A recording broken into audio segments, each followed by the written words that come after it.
Göbekli Tepe is being cast as the oldest temple in the world. And indeed, that probably is the case, certainly as far as what we've discovered so far. It's a series of circles of stone, not like the megaliths of Britain or Western Europe, but they're actually T-shaped, carved pillars that are actually put to represent almost like the spokes of a wheel. So, you know, a different angle to the, let's say, Stonehenge or whatever. They were constructed around 12,000 years ago, which was right at the very end of the last ice age, at a time when the rest of the world was hunter-gatherers, and in theory had no particular interest in each other or settling down. And yet here, over an area which covers an entire hillside and probably stretches even further, are so far 5 uncovered structures, and possibly as many as 15 still waiting to be excavated. And the trouble with Göbekli Tepe is that there is absolutely nothing like it anywhere else in the world for that date.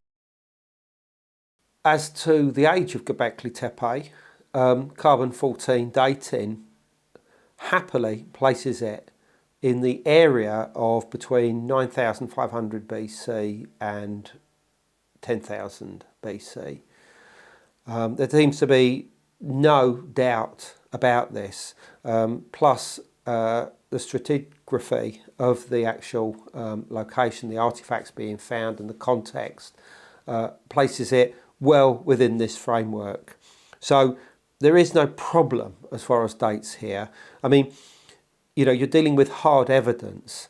I mean, somebody that might suggest, let's say, that the Sphinx is older than the conventional dating of 2500 BC is in pure speculation territory. It might be older than has been suggested. It might be just a few hundred years older. It could be 10,000 years older. Whatever, it's all speculation because there is absolutely no hard evidence. At Göbekli Tepe, it's definite that this dates to almost 12,000 years. It's possibly even older. They haven't even reached the bottom layers of some of the structures that they're uncovering. And I mean, this is a problem for a lot of archaeologists, and for several years it was virtually ignored by other than the small community that have actually been working on it, who are German archaeologists, led by Professor Klaus Schmidt of the German Archaeological Institute. And he's been, you know, openly stating this date of as I say, 10,000 BC. When a number of his contemporaries say, oh, you know, you sure you should be saying this? Well, of course, the carbon-14 dating backs that up. But this is a very important time in human history because it's almost certain now that around this time there was a comet impact, or certainly a comet that fragmented, probably over the North American continent, and caused mass devastation, not just to North America, but almost certainly to other parts of the world at the same time. And this would have affected the ancient world. It would have affected the Near East, where Göbekli Tepe is. It would have affected Egypt. It would have affected, well, virtually everywhere in the world. And the impact of that is crucial to understand if you need to start interpreting what Göbekli Tepe is all about. I mean, it's pointless, for instance, in saying, oh, there's a bull there, therefore maybe it's aligned to the constellation of Taurus, you know, or, oh, look, there's a snake there, maybe it's aligned to Draco, you know, or Serpentius or something like this. You can't look at it that way because there are so many different types of animals, most of which don't generally feature in symbolism of later ages, that, you know, you've got to create a theory, if indeed you want to do so, that encompasses all animals, all creatures, all zoo forms, as you might refer to them, which is the way that I've been trying to approach it. And, you know, in my opinion, when Dr. Klaus Schmidt said that, in his opinion, this was almost like some kind of zoo of animals, I think he actually got very close to the mark, because to me this is almost like some kind of ark in stone. You know, we all know the story of Noah's Ark, of you know, leading the animals onto the ark prior to some kind of deluge. But in my opinion, what these people at Göbekli were doing is trying to preserve the world around them in stone. In other words, they weren't using real animals, real creatures. You know, this to them was the life, the energy, an understanding of nature around them. You know, it was about life, it was about death, it was about darkness, it was about light. All of these are incorporated into the designs, whether they are, you know, beautiful creatures, you know, or some of the creatures that, you know, you might not want to be associated with in symbolism, you know, like you know, different types of insects, arachnids, spiders, scorpions and things like this. You think, well, why would they actually put there? Well, I think because they were recording everything that they could see, everything that was in their environment. Because I sense that this was almost like a time capsule. This was something that they were doing to preserve the final vestiges of a golden age. I think that there'd probably already been some kind of cataclysm. I think that there probably already had been some kind of comet impact, something that had caused Göbekli Tepe to be created in the first place. But I get the feeling that they expected something else to happen. Now, whether that did or didn't happen, I don't know. I think it probably did.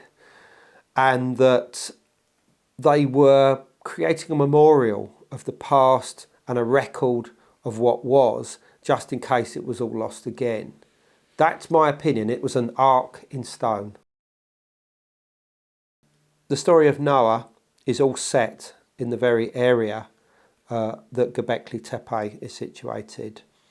You know, we're talking southeast Turkey, you know, which borders Armenia, which is where, obviously, right on that border there is where Mount Ararat is. But I think it's important to point out that Mount Ararat wasn't the original place of the coming to rest of Noah's Ark. The local peoples, the Kurdish peoples, plus in Islamic tradition and in various other religious traditions in that region, all have one particular mountain, and it's called Judi Dagh. And this place is the sacred, holy site that's revered as the place. It's only the Christians who revere Mount Ararat, and that's through a confusion of the wording and the place names of the transference from the Hebrew Bible into the earliest forms of the Christian Bible, because originally the words were in English basically the mountains of Ararat. Ararat is Aratu, which was the name of the kingdom in that area, which eventually became the kingdom of Armenia, which, yes, was a much larger area in the past. So in other words, when it said that Noah's Ark came to rest on the mountains of Ararat, there are lots of mountains, quite clearly. And this was confused, and when it got into the Christian Bible, it was just Mount Ararat, and therefore it began to be focused on one particular spot that was considered to be a place of that name, and that's how the tradition came about.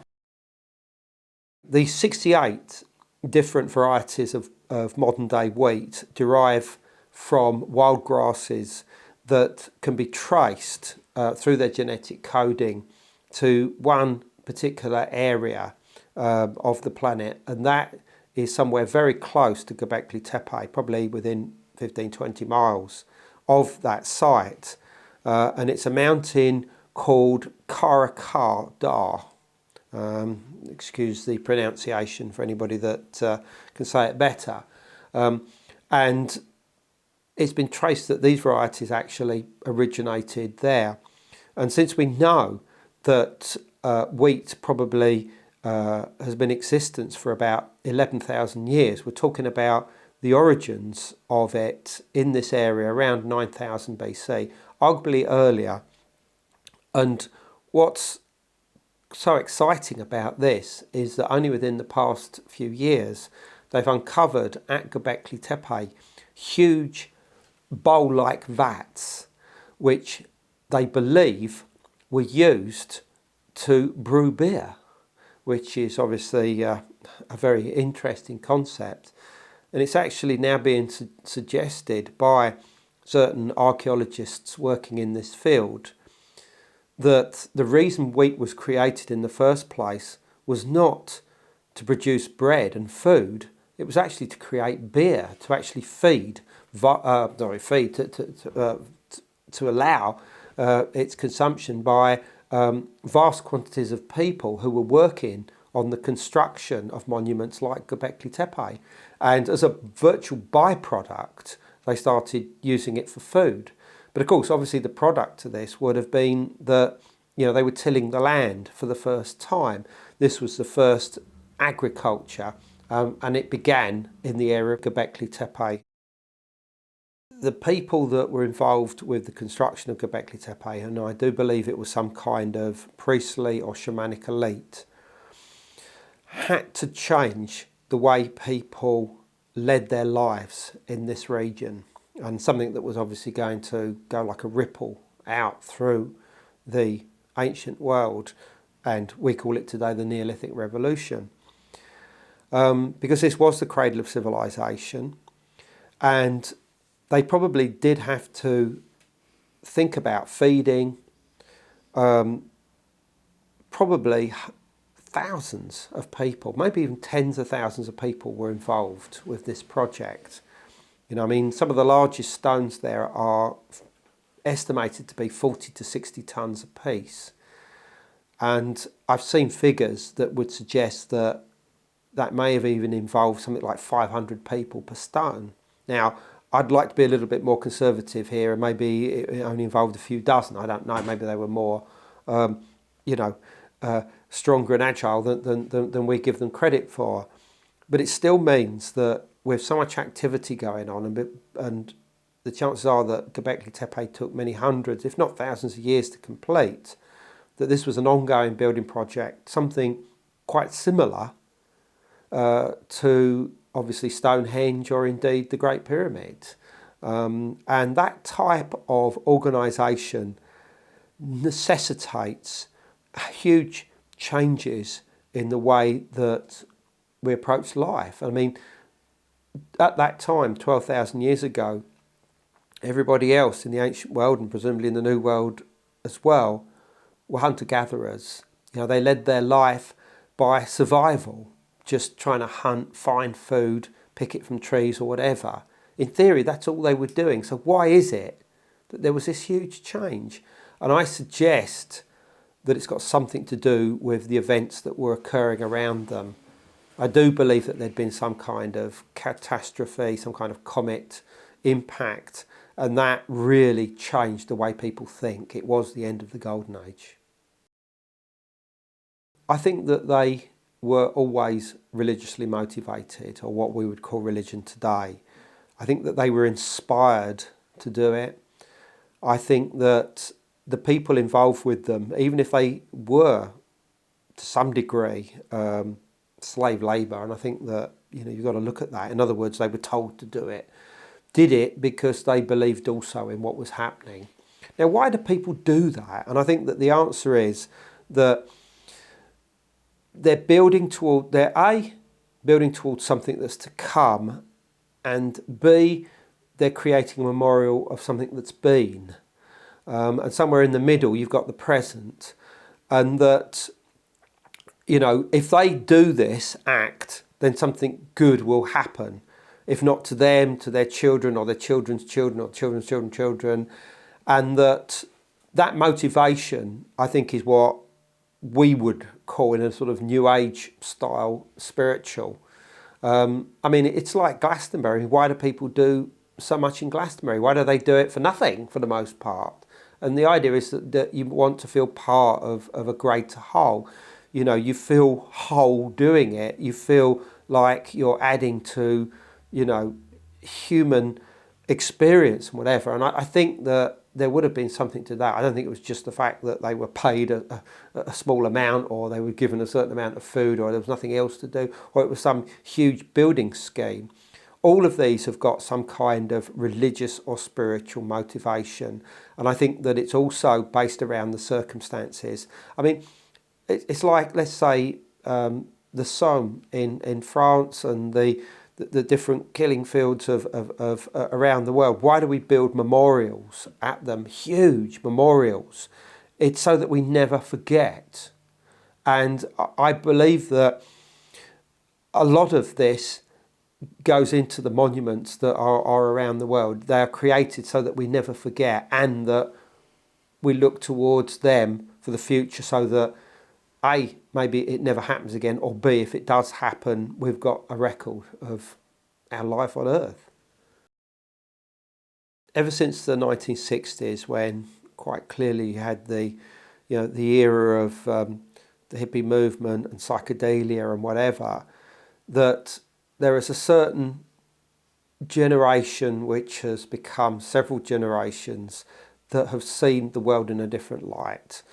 And quite clearly, some of this is to do with psychoactive substances. And I do believe that this was information that was passed on to friends, colleagues, to sons, daughters. It was passed on to academics and whatever, and has started to change the way that we perceive the world. And I think that we're getting back to a way which a lot of our ancestors saw as second nature anyway. In other words, it was all a part of nature. And I truly believe that this has got something to do with it.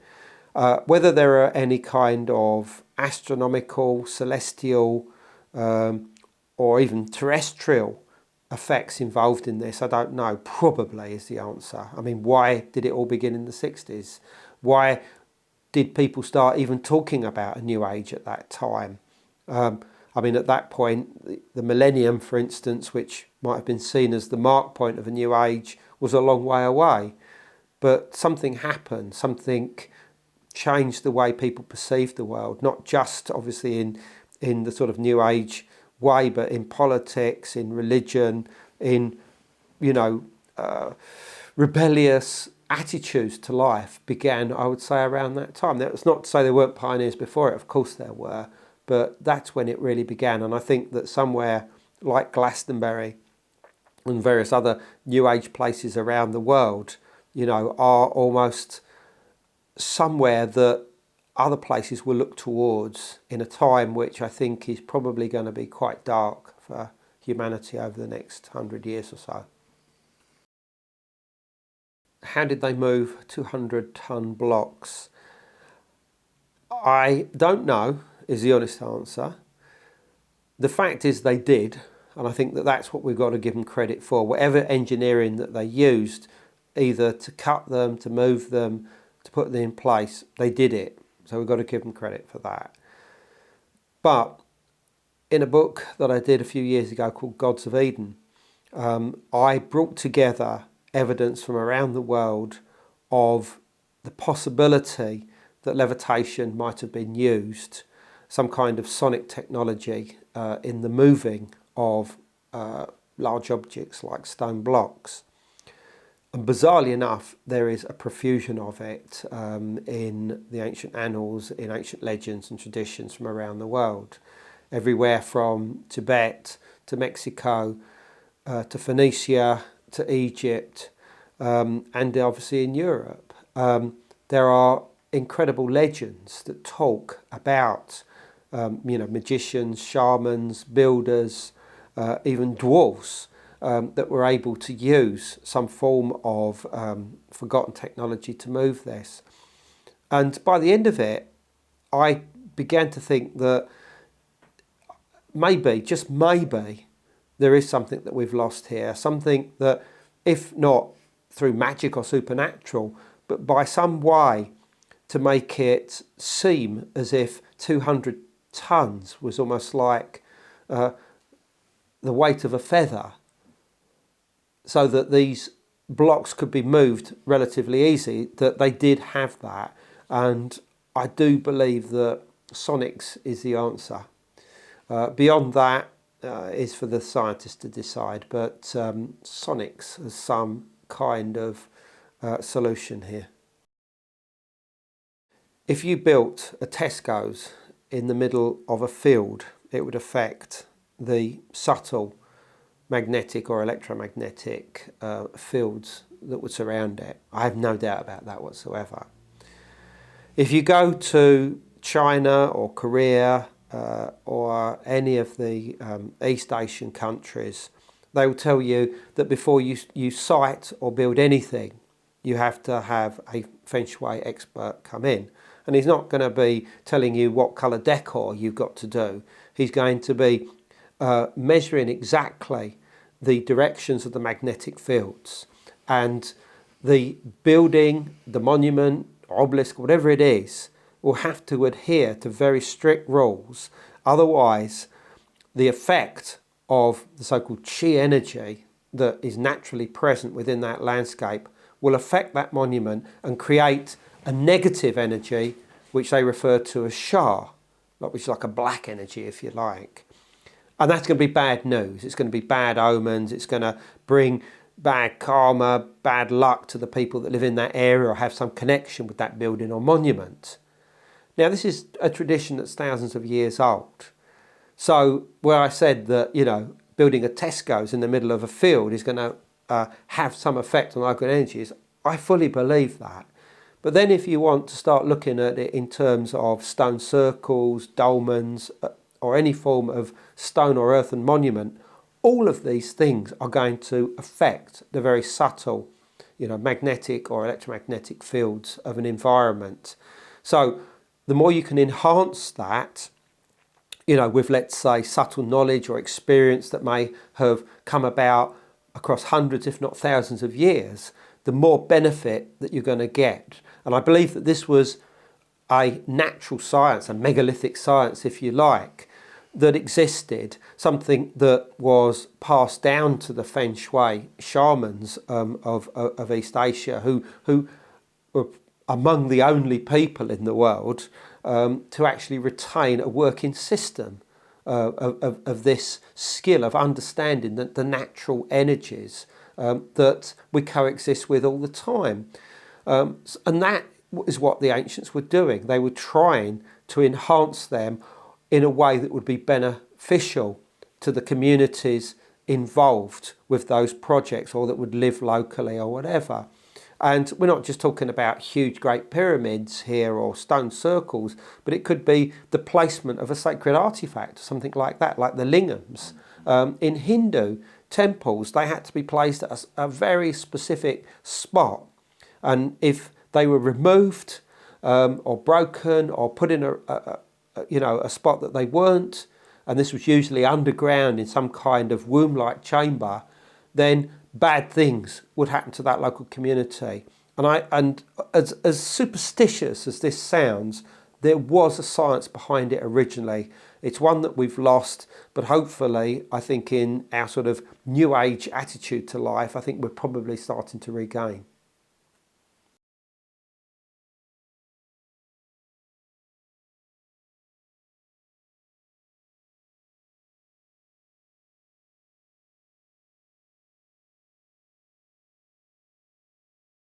Megalithomania.